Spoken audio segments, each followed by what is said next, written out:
দেখতেই পাচ্ছ এটা আমার হলদি শ্যুট।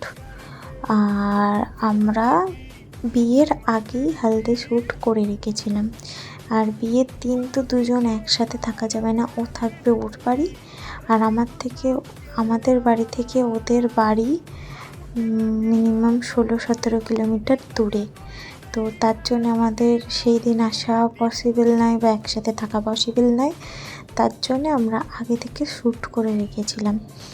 আর আশীর্বাদের পরের দিনেই ছাড়া ছিল, মানে দিদিরা ছিল, বৌদি ছিল, মানে ওর জন্যে একসাথে আমরা শ্যুট করে নিয়েছিলাম। যে কজন ছিল তাদেরকে দিয়েই শ্যুট করে নিয়েছিলাম। আর এই জিনিসটা মানে কালারটা মানে পড়ছিল, মানে প্রথমে না হচ্ছিল না। আর ওইটা ওর গায়ে পড়েছিল, ওই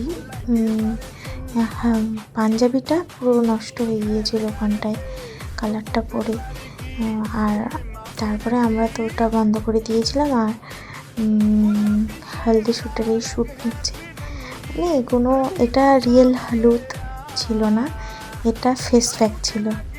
হ্যাঁ, তো সেই ফেস প্যাক দিয়ে আমরা হলদি শ্যুট করেছিলাম।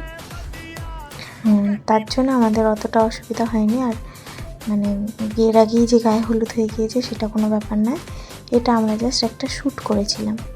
তো ফটো ভিডিও যাতে ভালোবাসে তার জন্য। তো এটা বিহাইন্ড দ্য সিন আমাদের শ্যুটের।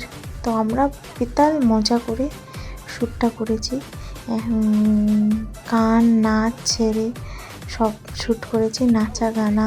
তো যেমনভাবে ডাইরেকশন দিচ্ছিল সায়ন্তনদা তেমনভাবেই হয়েছিল। আর তোমরা যদি ভালো লাগে তো সায়ন্তনদাকে কন্ট্যাক্ট করতে পারো, খুব ভালো শ্যুট করে দেবে নিজের বুদ্ধিতেই। আমাদের এটা ছিল না, দাদাই সব প্ল্যানিং ব্যাকগ্রাউন্ড থেকে কি শ্যুট হবে কি হবে না হবে সব দাদাই বলে দিয়েছিল। তো আমাদের অত মাথা ঘামাতেই লাগেনি, দাদাই সব করেছে। তো আর আউটপুটটা খুব ভালোই এসেছিল, কি সুন্দরভাবে ডেকোরেশনটা হয়েছিল, সব কিছুই সুন্দরভাবে রাকেশদা ডেকোরেশন করেছিল। আশীর্বাদের পরের দিনই সেটা নিচে থেকে ছাদ থেকে করা, সুন্দর হয়েছিল। আর সবাই মানে যেমন গায়ে হলুদে আনন্দ করে তেমনই গায়ে হলুদের মতনই আনন্দ করছিল। হ্যাঁ, আমারও বেশ ভালোই লাগছিল। যে বিয়ের সময়ও তো আনন্দ করেছি, কিন্তু বিয়ের আগেও একটা মানে আমাদের আলাদা একটা শ্যুট হয়ে গেল। আর দুজন একসাথে, ও দেখতে পেলো আমার গায়ে হলুদ, আমিও দেখতে পেলাম ওর গায়ে হলুদ। তো এটাই। আর সব রকমভাবে শ্যুট নিচ্ছিল, পিন্টুদা ফটো তুলছিল। আর আমার তো গান চললেই মানে গা হাত পা নেচে ওঠে।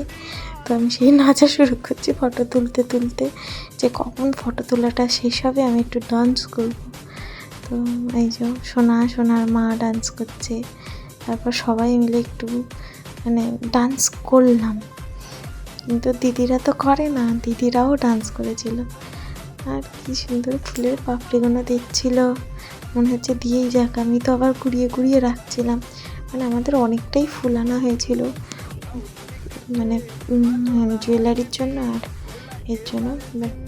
আর জুয়েলারিটা আমি কাস্টমাইজ করেছি, ব্লাউজ শাড়ি এগুলো মানে টেলার দিয়ে আমি কাস্টমাইজ করেছি। আমি সব কিনে এনে দিয়েছিলাম টেলারের কাছে।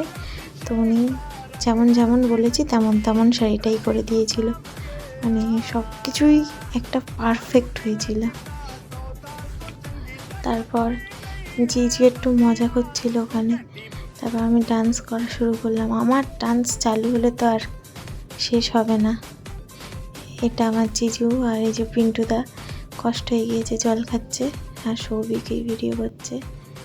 তো দেখো কত মানে আমাদের একটুখানি শ্যুটের জন্য কতটা খাটনি হলো, মানে পুরো ছাদটাই আমরা যা করেছিলাম সেটা ধারণার বাইরে।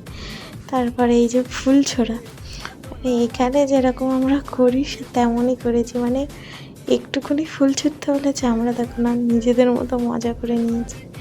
মানে এটা আমরা শ্যুট কম এনজয় বেশি করেছি, মানে শ্যুট হয়েছে কিন্তু এনজয় হয়েছে খুব, মানে খুব ভালো ছিল ওই দিনটা। তো আমি এটা মানে ইউটিউবে পোস্ট করে, ফেসবুকে পোস্ট করে স্মৃতি হিসেবে রাখতে চাই, যাতে আমার ফোন থেকে ডিলিট হলেও আইডি থেকে না ডিলিট হয়।